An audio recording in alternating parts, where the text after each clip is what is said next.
ڕۆژی جیهانی گۆچانی سپیە.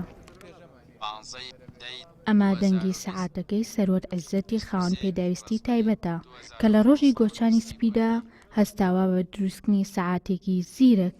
من وەکو دروستکەری سەعاتی زیرەک بۆ نابینایان کە سەعاتەکە کۆمەڵە تایبەتمەندی هەیە لە هەمان گرنگترەوەی کە بە زمانی کوردی ئەو زانێرانی کە لەسەری تۆمار کراوە ئاگدار دەکاتەوە.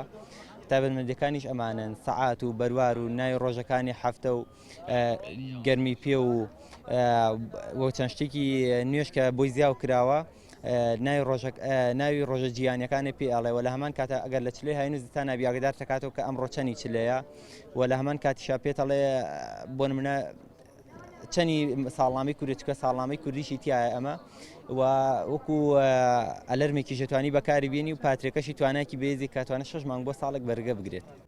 خاوەن پێداویستیە تایبەتەکانیش لەم ڕۆژەدا دەڵێن گەرچی نابینین بەڵام بە توانە و بەهرەکانمان توانیومانە وەک کەسانی ئاسایی کارەکانمان ئەنجام بدەین. ڕۆژی جیهانی گۆچانی سپیەوە لە ساڵی 1920 جیمز بنگ کە بۆ یەکەم جار دارێکی بەکار هێنا کە نابینابوو وێنەگرێک بوو بە ڕووداوێک نابینابوو بوو هەوڵی یا کە بەدارەکە بتوانێت بەردەم خۆی تاقیکاتەوە و هەنگاو بنێ و بڕوات. لەو کاتە هەستێکە خەڵک بەریەکەیە بیری کردەوە گۆچانەکەی بە بۆیاخێکی سپی بۆیاخ کرد دواتر کە چۆ بازار هەستی کرد گۆچانەکە کاریگەری هەبووە کە ڕەنگەکەی سپیە و ئەم ڕەنگە وا ئەکا کە خەڵک بەری نەکەون و بتوانێت بە ئاسانی هەنگاو بنێ. چۆن پار گۆچانی زیرەکمان دروست کرد ئەم ساڵ بە خۆشحاڵیەوە کە ئەتوانین ئەو داهێنانەی کە کردومانە کە ئێمەی نابینە ئەگەر چی چاومان نابینە و کێشەی بینینمان هەیە بەڵام بەردەوام مەبین لەسەر ئەو خزمەتانەی کە تایبەت بێ بە نابینایان.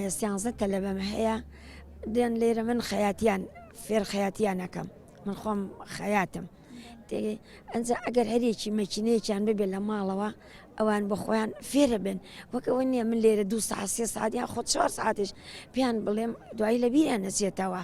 ئێستا من هەر مەکینێ خەڵکش کە تێکە چێ من خۆم چاچەکەم.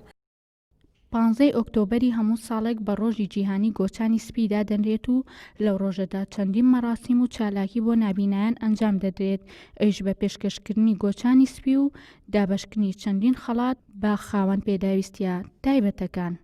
هێژین لەتیف، گەلی کوردستان، سلێمانی.